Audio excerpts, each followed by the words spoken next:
Hi guys! Welcome to the largest city in Morocco, ang Casablanca. And first time ko dito guys sa Casablanca. At syempre, enjoy muna natin ang Moroccan tea at traditional Moroccan breakfast. Ang Moroccan flatbread mesemen. Napakasarap. At syempre, nag-request din ako ng omelette. Ayan, quick room tour muna tayo ng aking hotel room.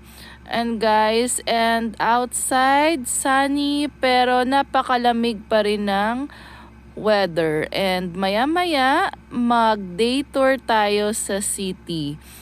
Ayan, nagkita-kita kami sa hotel lobby para sa aming day tour. Merry Christmas, everyone! Merry Christmas! Hi! Welcome to her vlog! Let's go. Going to a authentic Moroccan restaurant. She's my voiceover. Yes, this is Savour du Palais. Pasok tayo sa loob. Welcome to Savour du Palais. Ito ay isang traditional Moroccan restaurant. Malapit lang sa aming hotel. Ayan ang menu at never miss ang traditional Moroccan tea. Bagay na bagay sa napakalamig na weather. Umorder kami ng chicken couscous at chicken pastilla. Yan, napakasarap yan guys.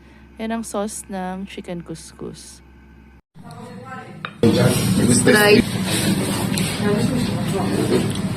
Parang hinimay ng chicken with nuts and raisins. So, try naman natin ang chicken couscous. At isa sa favorite kong Moroccan dish, ang chicken couscous. So yummy! And Moroccan tea. After lunch, papunta naman tayo sa famous na Hassan II Mosque. See you there!